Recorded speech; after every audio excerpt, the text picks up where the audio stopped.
Hello and welcome all of you.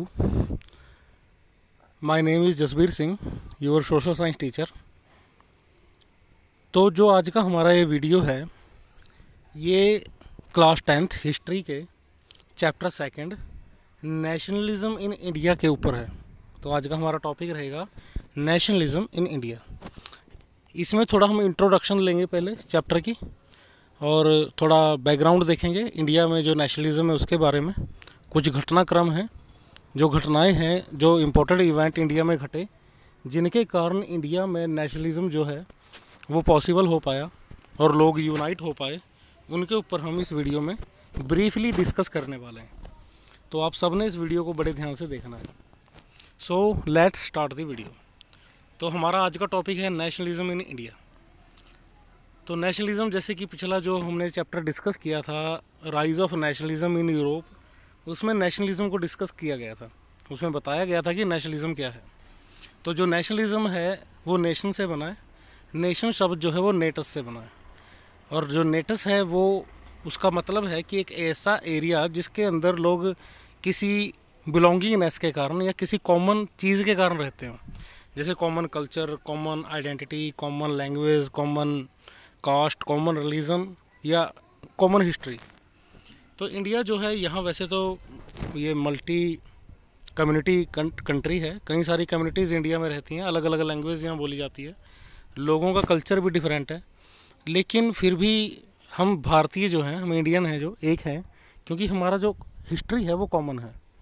तो इसलिए हमारा जो इंडिया है, हिस्ट्री के अंदर ये छिपा है कि इंडिया में नेशनलिज्म कैसे आया। अब नेशनलिज्म क्या है? ये फीलिंग है पैट्रियोटिज्म की, डिवोशन टू वंस कंट्री, कि अपने देश के प्रति जो हमारा प्रेम है, जो हम अपनी कंट्री की रिस्पेक्ट करते हैं और अपने देश के लिए हम अच्छा सोचते हैं, उसे ही नेशनलिज्म कहा जाता है। अब ये इंडिया में कैसे आया? तो अगर हम इंडिया का इतिहास देखें तो भारत जो है एंशिएंट टाइम में बहुत ही रिच कंट्री हुआ करता था। इसे सोने की चिड़िया कहते थे। यहाँ पर एक ग्राफ दिया गया है, इसमें आप देख सकते हो, इसमें 4 कंट्रीज़ को कंपेयर किया गया है: USA, west Europe, China, India और मिडल ईस्ट। इसमें यूएसए अपने आप में कई सारी कंट्रीज़ का एक ग्रुप है, जिसमें 13 कॉलोनीज़ ने ब्रिटेन से फ्री होकर एक कंट्री का निर्माण किया था।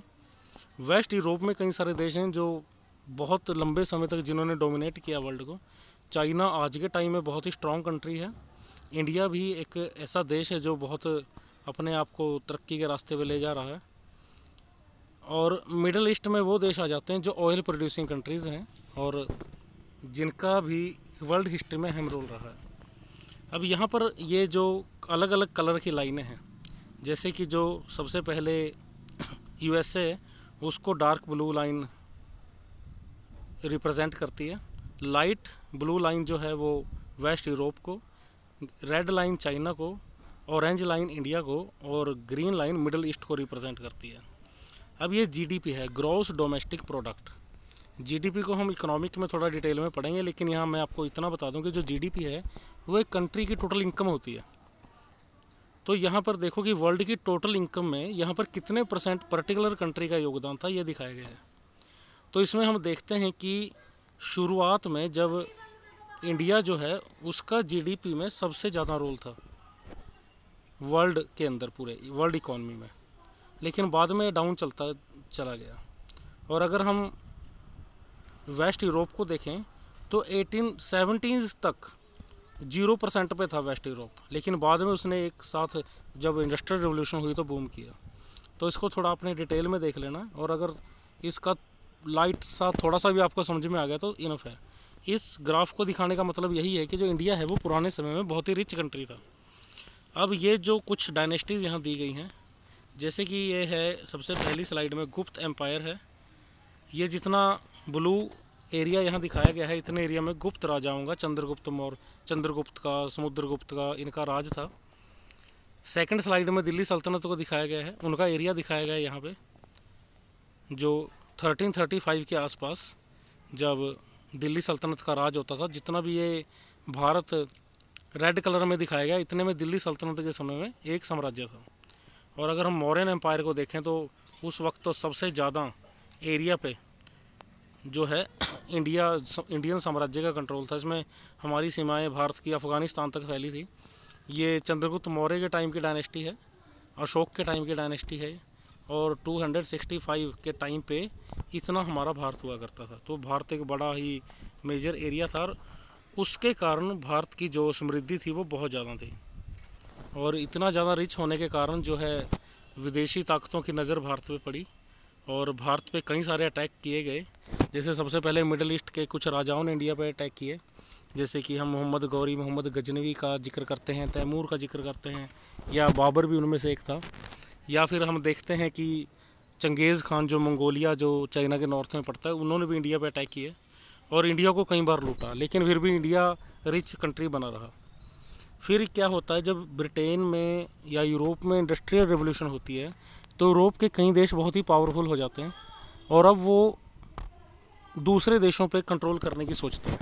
जैसे कि आपने पिछले जो टॉपिक है उसमें इंपीरियलिज्म एक टॉपिक को रीड किया था, तो वो उस पर जब कंट्रोल करने के लिए आते हैं तो वो क्या देखते हैं कि जो भारत है उसमें वो व्यापार करना शुरू कर देते हैं। भारत एक इजी टारगेट होता है उनके लिए। सबसे पहले वो इंडिया की तरफ ट्रेड करने आते हैं, जिसके अंदर पुर्तगीज़ या फिर फ्रेंच या फिर ब्रिटिश होते हैं, डच लोग भी होते हैं। और वो जब इंडिया में आते हैं तो इंडिया में पहले ट्रेड करते हैं, और at the end east India company India पे अपना इकोनॉमिक और पॉलिटिकल कंट्रोल करने में कामयाब हो जाती है। उसके लिए क्या होता है कि ईस्ट इंडिया कंपनी जो है वो प्लासी की वॉर लड़ती है। ये बंगाल के नवाब होते थे उस वक्त। जो बंगाल था वो आज का बांग्लादेश, वेस्ट बंगाल, बिहार, झारखंड, उड़ीसा तक बंगाल फैला था। तो प्लासी की लड़ाई होती है, और प्लासी की लड़ाई में पहली बार 1757 में ईस्ट इंडिया कंपनी इंडिया की टेरिटरी पे अपना पॉलिटिकल कंट्रोल कर लेती है। उसके बाद धीरे धीरे ईस्ट इंडिया कंपनी पूरे भारत पे अपना कंट्रोल कर लेती है, और पूरा भारत ईस्ट इंडिया कंपनी का गुलाम हो जाता है। उसके बाद क्या होता है कि ईस्ट इंडिया कंपनी जो है इंडिया पे का इकोनॉमिक एक्सप्लॉयटेशन शुरू कर देती है, और जो इंडिया है वो दिन प्रतिदिन गरीब होता चला जाता है। अब भारत के जो लोग हैं वो ब्रिटिश ईस्ट इंडिया कंपनी का विरोध करते हैं। इसी दौरान 1857 की रेवोल्यूशन होती है, लेकिन वो सक्सेसफुल नहीं हो पाती। फिर धीरे धीरे जो है इंडिया जो है अपने आप को फ्री कराने के लिए कोशिश करनी शुरू कर देता है, और यहीं से भारत में नेशनलिज्म का प्रसार होता है। लोगों में ये बात पहुंचाई जाती है कि जो वो भारतीय हैं वो एक हैं और वो गुलाम हैं, और अब इन्हें अपने आप को फ्री कराना है। ये प्रोसेस चलती रहती है, लेकिन जो हमारा ये टॉपिक है यहाँ तक हम देखते हैं कि ये आपकी सिर्फ इंट्रोडक्शन के लिए बताया गया है। हमारा जो टॉपिक है 10th क्लास हिस्ट्री में नेशनलिज्म इन इंडिया, ये फर्स्ट वर्ल्ड वार से शुरू होता है और इंडिया की फ्रीडम तक चलता है, यानी कि किस इंडिया की फ्रीडम से जस्ट पहले। तो जो फर्स्ट वर्ल्ड वार है उससे हमारा शुरू होता है, और ये जो टॉपिक है इसमें थोड़ा हम देखेंगे फर्स्ट वर्ल्ड वार, खिलाफत एंड नॉन कोऑपरेशन को, या उससे जुड़े हुई घटनाओं को। तो फर्स्ट वर्ल्ड वार क्या था? तो जैसे कि पिछले टॉपिक में भी आपको बताया गया था कि फ़र्स्ट वर्ल्ड वार होता है 1914 में। तो 1914 से 1918 तक फर्स्ट वर्ल्ड वार होता है, और इंडिया उस वक्त ब्रिटिश रूल के अंडर होता है। जैसे इसमें वर्ल्ड वार 1 के दौरान एक ब्रिटिश टैंक की पिक्चर दिखाई गई है। अब इसमें क्या होता है कि भारत वैसे फर्स्ट वर्ल्ड वार से भारत का कोई लेना देना नहीं होता, लेकिन क्योंकि ब्रिटेन फर्स्ट वर्ल्ड वार में लड़ रहा होता है तो भारत पे ब्रिटेन का कंट्रोल होता है, तो इसलिए इंडिया पे इकोनॉमिकली असर ज़रूर पड़ता है फर्स्ट वर्ल्ड वार का। भारत के जो सैनिक ब्रिटिश आर्मी में एम्प्लॉयड होते हैं वो अलग अलग मोर्चों पे, अलग अलग जगह पे लड़ने के लिए जाते हैं फर्स्ट वर्ल्ड वार में। अब फर्स्ट वर्ल्ड वार का इकोनॉमिक इम्पैक्ट भारत पे क्या पड़ता है कि वॉर के कारण जो ब्रिटिश आर्मी है उनका डिफेंस एक्सपेंडिचर बढ़ जाता है, जिसको पूरा करने के लिए वो इंडियंस पे टैक्स इंक्रीज़ कर देते हैं, क्योंकि इंडियंस पे कई तरह के टैक्स लगाए जाते थे ब्रिटिश ईरा के दौरान। इनकम टैक्स जो है वो इंट्रोड्यूस किया जाता है। देखो यहाँ पर एक इम्पॉर्टेंट चीज़ है कि पहले इनकम टैक्स नाम की चीज़ नहीं होती थी, ये अंग्रेज़ों ने, ब्रिटिश हुकूमत ने भारत में शुरू किया था। लेकिन मैं आपको बता दूं कि आज भी भारत में अब इनकम टैक्स लिया जाता है। जितने भी हमारे राजा महाराजा हुए पुराने समय में, उन्होंने कभी जनता से इनकम टैक्स नहीं लिया था, लेकिन ब्रिटिशर्स ने इनकम टैक्स लिया। लेकिन आज हम आज़ाद भारत में भी इनकम टैक्स पे करते हैं। खैर ये आज के टाइम में जन कल्याण के लिए होता है, पैसा इकट्ठा सरकार करती है, लेकिन उस वक्त सिर्फ एक्सप्लॉयटेशन के कारण ये पर्पस से पैसा इकट्ठा होता था। फिर जो कस्टम ड्यूटीज़ हैं जो प्रोडक्ट पे लगती हैं, जब प्रोडक्ट को सेल किया जाता है एक टेरिटरी से दूसरी टेरिटरी में ले जाके सेल किया जाता है, तो जो टैक्स लगता है उसे कस्टम ड्यूटी कहा जाता है। तो कस्टम ड्यूटी इंक्रीज़ करती गई, यानी कि भारतीयों पे खर्चा बढ़ गया, उनकी महंगाई बढ़ गई। उसके बाद क्या होता है कि भारत के कई एरिया में अकाल पड़ जाता है, क्योंकि भारत की एग्रीकल्चर उस वक्त इरिगेशन जो थी वो रेन पे डिपेंड करती थी। अच्छी बरसात ना होने के कारण अकाल पड़ जाता था और फसलें नहीं हो पाती थी, जिसके कारण फूड की शॉर्टेज हो जाती थी। और फूड की शॉर्टेज होने के कारण जो ज़मीन पे टैक्स लगता था किसानों को, जो देना होता था वो उतना ही देना पड़ता था जितना उन्हें उस कंडीशन में देना होता था जब अच्छी फसल होती थी। तो टैक्स देना पड़ रहा है, फसल हो नहीं रही है, और उसके बाद क्या होता है कि फूड शॉर्टेज होने के कारण लोग भूखा मरते हैं, भूखमरी की कंडीशन हो जाती है, फेमाइन फैलती है और महंगाई फिर बढ़ जाती है, खाने पीने की चीज़ों के भी रेट बढ़ जाते हैं। तो ये वो टाइम था जब इंडिया बड़े बुरी कंडीशन से गुजर रहा था, वर्ल्ड वॉर ऑलरेडी चल रहा था। इंडियन जो लोग थे वो वर्ल्ड वॉर में लड़ने जा रहे थे और वहाँ पर वो मर रहे थे, शहीद हो रहे थे, और कई जगहों पर तो लोगों को फोर्सफुली आर्मी में भर्ती किया जा रहा था, लोगों को जबरन आर्मी में भर्ती कर लेते थे। अब आप कहोगे कि जी एक तो अच्छी बात है, गवर्नमेंट जॉब मिल रही थी लोगों को, तो ऐसा बिल्कुल नहीं था। अनट्रेंड लोगों को लड़ाई में भेज दिया जाता था, जिससे उनको बहुत ज़्यादा लॉस होता था। कुछ लोग अपंग हो जाते थे, कुछ वहाँ पर शहीद हो जाते थे, और उसके बाद उनको उसके एवज में कुछ भी नहीं मिलता था, पैसे तो मिलते ही नहीं थे, तो कोई गवर्नमेंट जॉब वाली उसमें बात नहीं होती थी। फिर क्या होता है कि जो महात्मा गांधी हैं, जैसे आपने अलग अलग सब्जेक्ट में महात्मा गांधी के बारे में पढ़ रखा है कि महात्मा गांधी का जन्म 1869 में पोरबंदर गुजरात में हुआ था। उन्होंने स्टडी कंप्लीट करने के बाद वो साउथ अफ्रीका, वो इंग्लैंड की कैम्ब्रिज यूनिवर्सिटी में पढ़ने चले जाते हैं, और उसके बाद फिर वो साउथ अफ्रीका अपने किसी रिलेटिव के पास चले जाते हैं और वहाँ वो सत्याग्रह करते हैं, और उसके बाद 1915 में वो भारत वापस आ जाते हैं। और यहाँ से मेनली भारत जो पहले भी फ्री होने की कोशिश कर रहा था, लेकिन यहाँ पर भारत को एक लीडर मिल जाता है जो लीड करने के लिए बड़ा इम्पोर्टेंट था, जिसकी बिल्कुल नीड थी भारत को। तो 1915 में महात्मा गांधी भारत आते हैं और वो उन कंसेप्ट को यहाँ पर यूज़ करते हैं, जैसे सत्याग्रह का जिक्र किया गया, जो वो ऑलरेडी तब यूज़ किया था उन्होंने जब वो साउथ अफ्रीका में रहे थे। अब सत्याग्रह क्या है? ये सत्याग्रह जो है बहुत ही इंपॉर्टेंट टॉपिक है आपका। सत्याग्रह पे what is satyagraha, what do you mean by satyagraha, ये बड़ा इंपॉर्टेंट टॉपिक है और ये बड़ा क्वेश्चन में आता है, तो ये आपने अच्छी तरह से समझना है। सत्याग्रह का क्या मतलब है? सत्याग्रह हिंदी के दो शब्दों सत्य और आग्रह से बना है। सत्य का मतलब है ट्रुथ और आग्रह का मतलब है और डटे रहना। तो सच के लिए डटे रहना, चाहे अत्याचारी कितना ही अत्याचार आप पे करे, तो ये सत्याग्रह का मतलब है। लेकिन इसमें गांधी जी ने एक चीज़ और जोड़ दी, वो थी अहिंसा, नॉन वायलेंस, कि सत्य पे तो अड़े रहना है, अच्छे काम के लिए अड़े रहना है, लेकिन वॉयलेंट नहीं होना, किसी पे अटैक नहीं करना। तो गांधी जी ने कई जगह पर सत्याग्रह को आते ही यूज़ करना शुरू कर दिया। जैसे कि 1885 में भारत में एक ऑर्गेनाइजेशन बनी थी जिसका नाम था कांग्रेस। 1885 में बॉम्बे में कांग्रेस बनाई गई थी, और कांग्रेस जो थी वो बड़ा पीसफुली सरकार से निवेदन करती थी, एप्लीकेशन देती थी कि हमारे यहाँ ये प्रॉब्लम है, ये जी एग्रीकल्चर का टैक्स माफ़ कर दो, या जो भी प्रॉब्लम भारत में कहीं पर अकाल पड़ गया जी तो लोगों की हेल्प कर दो, या महामारी बीमारी फैल गई लोगों का की हेल्प कर दो। तो इसलिए वो रिक्वेस्ट करते थे सरकार से कांग्रेस के लोग, लेकिन सरकार अनसुना कर देती थी। लेकिन जब गांधी जी आते हैं तो ये सत्याग्रह को इंट्रोड्यूस करते हैं कि सरकार से अगर कोई बात मनवानी है तो सत्याग्रह करना ज़रूरी है। ऐसे ही गांधी जी को सत्याग्रह करते भी हैं, जैसे कि चंपारण जो है बिहार में पड़ता है, वहाँ पर 1916 में जो किसान होते हैं, जो नील की खेती करने वाले होते हैं, उनका जो एक्सप्लॉयटेशन ठेकेदार जो होते हैं ज़मीन के वो कर रहे होते हैं, कॉन्ट्रैक्टर्स, उनकी हेल्प के लिए वो सत्याग्रह करते हैं। फिर अहमदाबाद और खेड़ा में जो कॉटन मिल्स होती हैं, उनके जो वर्कर होते हैं उन्हें काम के बदले सैलरी नहीं मिलती, उनका इकोनॉमिक एक्सप्लॉयटेशन हो रहा होता है, तो उनकी हेल्प के लिए वो वहाँ पर जाके सत्याग्रह करते हैं। सत्याग्रह एक तरह से हड़ताल या धरना प्रदर्शन इसके के नाम से आप इसे जान सकते हो। और ये इन जगहों पर गांधी जी कामयाब हुए, और वो उनकी नीड मनवाने में जो भी लोगों की नीड थी जिसके लिए वो सत्याग्रह कर रहे थे उसको फुलफ़िल करवाने में कामयाब रहे। इसके कारण जहाँ एक तरफ ये कामयाब तो हो गए, और इनको जो है कामयाबी के साथ साथ ये मशहूर भी हो गए, लोग इन्हें जानने लगे। और फिर कांग्रेस में इन्हें इम्पोर्टेंट जगह मिल गई। फिर उसके बाद क्या होता है, जब फर्स्ट वर्ल्ड वार ख़त्म होता है तो इंडिया में एक तो महंगाई के कारण या कई सारे मुद्दों के कारण जनता विरोध करना शुरू कर देती है सरकार का। ब्रिटिश ऑफिसर्स जो हैं वो परेशान करते हैं, जनता का एक्सप्लॉयटेशन करते हैं।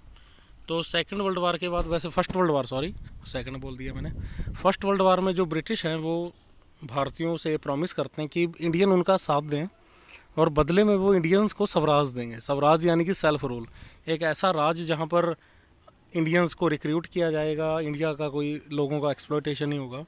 लेकिन बदले में जो अंग्रेज़ हैं वो रॉलेट एक्ट देते हैं इंडियंस को। वो ये एक ऐसा कानून था जिसमें बिना वकील के, बिना दलील के या बिना किसी भी एक्शन प्लान के, बिना किसी कसूर के जो ब्रिटिश ऑफिसर थे वो किसी भी इंडियन को अरेस्ट करके 2 साल के लिए जेल में डाल सकते थे। तो ये उन लोगों के लिए कानून बनाया गया था जो अंग्रेज़ों के ख़िलाफ़ या तो बोलते थे या विरोध प्रदर्शन करते थे या सत्याग्रह करते थे, और ये भी बिना ट्रायल के था। तो रॉलेट एक्ट में क्या था, M.K. गांधी जो हैं, M.K. गांधी का मतलब है मोहनदास करमचंद गांधी। महात्मा गांधी का ये पूरा नाम था मोहनदास करमचंद गांधी, तो इसे शॉर्ट में M.K. गांधी कहा जाता है। तो वो एक आंदोलन शुरू करते हैं रॉलेट एक्ट के ख़िलाफ़, जिसे रॉलेट सत्याग्रह कहा गया, और 1919 में वो स्ट्राइक पे बैठे हैं, इस पिक्चर में दिखाया गया है। अब रॉलेट सत्याग्रह क्या था, जैसे यहाँ सत्याग्रह को फिर से स्लाइड में एक्सप्लेन किया गया है। सत्याग्रह का यहाँ पर आपको आंसर मिल जाएगा कि what is satyagraha. Satyagraha is an idea by which a fight for true cause और against injustice is fought without any violence. कि सत्याग्रह एक आइडिया है जिसके अंदर किसी ट्रू कॉज के लिए, अच्छी बात के लिए, इनजस्टिस के ख़िलाफ़ लड़ाई लड़ना, और वो भी बिना किसी वायलेंस के, नॉन वायलेंस तरीके से। यानी कि एक तो हमारा कॉज ट्रू होना चाहिए, हम सच के लिए लड़ रहे हों, दूसरा हम इनजस्टिस के ख़िलाफ़ लड़ रहे हों, और तीसरा कि हम नॉन वायलेंट तरीके से लड़ रहे हैं। अब रॉलेट सत्याग्रह में क्या था कि शॉप्स वर क्लोज डाउन, अब दुकानें बंद कर दी गई। अब आप कहोगे जी व्यापारियों ने क्या बिगाड़ा था जिनकी दुकानें बंद करा दी। तो मैं आपको बता दूं कि उस वक्त मैक्सिमम जो यूज़ की चीज़ें होती थी वो ब्रिटिश ही बेचते थे। नमक से लेके दूसरी एसेंशियल चीज़ें अंग्रेज़ बेचा करते थे, और अंग्रेज़ों की दुकानें बंद कराई गई यहाँ पे, जैसे वाइन शॉप है या साल्ट की शॉप्स हैं। और दुकानें बंद कराने के बाद जो है अंग्रेज़ों को इकोनॉमिक नुकसान करने की यहाँ मंशा थी। रैलीज़ ऑर्गेनाइज़ की गई, people went to on strike, कि लोग जो हैं वो स्ट्राइक में शामिल हुए। जैसे कि मैंने आपको बताया कि गांधी जी ने जो सत्याग्रह किया था चंपारण में, खेड़ा में, अहमदाबाद में, उसके कारण उनको लोग पहचानने लगे थे। और जब 1919 में रॉलेट एक्ट के ख़िलाफ़ उन्होंने प्रचार किया, और बाकी कांग्रेस के जो इम्पोर्टेंट लीडर थे हमारे देश के, उन्होंने भी उसमें प्रचार किया, और जब स्ट्राइक के लिए लोगों को बुलाया तो लोग उसमें शामिल हुए। लेकिन ये सिर्फ शहरों में ही हो रहा था अभी।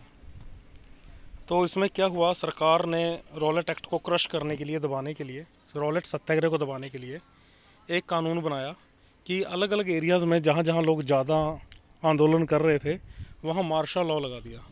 मार्शल लॉ का क्या मतलब होता है कि आर्मी के हवाले कर दिया जाता है वो एरिया, और आर्मी जो है जैसे मर्जी उस सिचुएशन को डील कर सकती है। और ऐसे ही पंजाब में अमृतसर था, वहाँ पर जनरल डायर जो थे वो एक तरह से थानेदार कह सकते हैं हम, या सिक्योरिटी इंचार्ज सिटी के वो थे, तो जनरल डायर थे। यहाँ पर एक चीज़ और बता दें कि उस वक्त जो पंजाब था उसके जो एक गवर्नर कह सकते हो आप, ऑफिसर थे बड़े, उनका नाम भी डायर था। उनका नाम माइकल ओ डायर था, और ये जनरल डायर थे। ये डायर नाम के उस वक्त भारत में 2 लोग थे। जैसे कि अक्सर हम कहते हैं कि उधम सिंह ने जनरल डायर को गोली मारी थी ब्रिटेन में जाके, और फिर खुद शहादत प्राप्त की थी। तो जनरल डायर 2 लोग थे, एक वो पुलिस वाला था जो पुलिस में था, एक बड़े ऑफिसर थे गवर्नर की तरह पंजाब के। तो उधम सिंह ने उस जो बड़ा ऑफिसर था उसको गोली मारी थी उधम सिंह जी ने, और फिर खुद भी शहीद हो गए थे। तो यहाँ पर वो हम आगे नेक्स्ट टॉपिक्स में भी आपको बता देंगे अच्छी तरह डिटेल में। फ़िलहाल हम इस टॉपिक पे कंसंट्रेट करते हैं। तो जनरल डायर को कमांड दे देगी अमृतसर सिटी की। अब अमृतसर जो है वहाँ पर एक जलियांवाला बाग है जिसके बारे में आप सभी को पता है। तो ये बिल्कुल गोल्डन टेम्पल गुरुद्वारा साहब जो हैं अमृतसर में, उनके बिल्कुल पास पड़ता है जलियांवाला बाग। 13 अप्रैल 1919 को बैसाखी के दिन लोग इकट्ठे हुए थे वहाँ पे, जो लोग माथा टेकने गए, और बैसाखी का मेला वहाँ भरता था। वहाँ पर कांग्रेस के लीडर्स ने जो है, कांग्रेस के 2 लीडर्स को रॉलेट एक्ट के अंडर अरेस्ट कर लिया गया था और उनको फ्री कराने के लिए यहाँ पर लोग इकट्ठे हुए थे और धरना प्रदर्शन कर रहे थे, सत्याग्रह कर रहे थे। और जनरल डायर ने वहाँ पर क्या किया कि जनरल डायर ने वहाँ पे बड़ी निर्दयतापूर्ण हरकत की और उस जो एग्ज़िट गेट थे उस पार्क के, जलियांवाला बाग के, उनको बंद करा दिया गया। जो निहत्थे लोग थे उन पे गोली चलाने का ऑर्डर दे दिया, जिसके अंदर हंड्रेड्स ऑफ इंडियंस जो हैं वो शहीद हो गए। तो ये एक ऐसी घटना थी जिसने पूरे इंडिया का झकझोर के रख दिया और जो है इंडिया के अंदर बहुत गुस्सा भर गया। उस वक्त तक इंडिया में 2 तरह के लोग थे। एक ऐसे लोग थे जो कहते थे कि अंग्रेज़ बुरे हैं, ऐसे लोग भी थे जो कहते थे कि अंग्रेज़ तो बहुत अच्छे हैं और भारत को सिविलाइज़ करने आए, ये मॉडर्नाइज़ कर रहे हैं। और ज़्यादातर वो लोग भी थे भारत में जो कहते थे हमें क्या लेना, हमारा क्या बिगड़ रहा है, हमें कोई मतलब नहीं है, जैसा चल रहा है चलता रहे। लेकिन इस घटना के बाद सभी लोग जो थे वो एक साइड में हो गए, सभी लोग अंग्रेज़ों का विरोध करने लगे। तो बहुत लोगों ने अपने टाइटल वापस कर दिए और जैसे हम रविंद्रनाथ टैगोर जी हैं या जो हमारे नेता थे सुभाष चंद्र बोस जी, वो ICS ऑफिसर थे अंग्रेज़ों की जो सरकार में, एडमिनिस्ट्रेशन में, उन्होंने रिज़ाइन कर दिया। और ऐसे बहुत से लोगों ने अपनी जॉब छोड़ दी। किसी ने सरकारी जॉब जो अंग्रेज़ों की वो करते थे या जो टाइटल या प्रिविलेज उन्हें अंग्रेज़ों से मिले थे वो वापस कर दिए। और जो आम जनता थी उन्होंने गवर्नमेंट बिल्डिंग्स पे अटैक करने शुरू कर दिए और वॉयलेंट हो गया ये सत्याग्रह, जो रॉलेट सत्याग्रह था। और गांधी जी ने देखा कि ये रॉलेट सत्याग्रह वॉयलेंट होता जा रहा है, तो उन्होंने तो नॉन वॉयलेंट की बात की थी कि अगर वॉयलेंट है तो फिर ये सत्याग्रह नहीं है, तो उन्होंने फिर इस मूवमेंट को स्टॉप कर दिया। ठीक है, तो उसके बाद जो है, लेकिन यहाँ पर हमारा फ्रीडम स्ट्रगल स्टॉप नहीं हुआ और उसके बाद नॉन कोऑपरेशन मूवमेंट की बात आती है। इस टॉपिक को मैं आपको नेक्स्ट स्लाइड्स में करवाऊँगा। आई होप आपको रॉलेट एक्ट और जलियांवाला बाग में स्केयर क्लियर हो गया होगा। और जो थोड़ा बेसिक बताया मैंने आपको स्टार्टिंग में, जो इंट्रोडक्शन दी इंडिया के बारे में और ब्रिटिश कैसे इंडिया में आए, कैसे उन्होंने कैप्चर किया और क्यों इंडिया ने लड़ाई लड़नी शुरू की जो है अंग्रेज़ों के ख़िलाफ़, इसके बारे में थोड़ा बताया गया है। तो हम अगले जो टॉपिक हैं उनमें नॉन कोऑपरेशन मूवमेंट भी करेंगे, सिविल डिसऑबीडेंस मूवमेंट करेंगे और भी मल्टीपल टॉपिक हैं जो इसी टाइम पीरियड में हुए और उनको फिर से हम अलग अलग वीडियो बना के डिस्कस करेंगे। यहाँ पर एक इम्पॉर्टेंट चीज़ है, ये बुक है, इसका नाम है हिंद स्वराज। देखो गांधी जी की इसमें राइटिंग में हिंद स्वराज भी लिखा है ऊपर। तो ये महात्मा गांधी जी की लिखी हुई एक किताब है हिंद स्वराज। ये आपने याद रखनी है क्योंकि 90% चांस होते हैं इस क्वेश्चन के आने में 1 मार्क्स में। अक्सर पूछ लिया जाता है कि गांधी जी की लिखी हुई कोई किताब बताएं या Hind Swaraj, who is wrote by Hind Swaraj. तो हिंद स्वराज किसने लिखी है, गांधी जी की कोई किताब का नाम बताएं, तो ऐसे क्वेश्चन आते हैं। तो ये इम्पोर्टेंट है और ये जो हिंद स्वराज बुक है उसी का फ्रंट जो पेज है वो दिया गया है। तो आई होप आज का जो वीडियो लेक्चर है ये आपको अच्छी तरह से क्लियर हो गया होगा। और अगर आपको फिर भी कोई डाउट है तो आप अपने डाउट मुझसे पूछ सकते हैं। So thank you all of you, happy learning.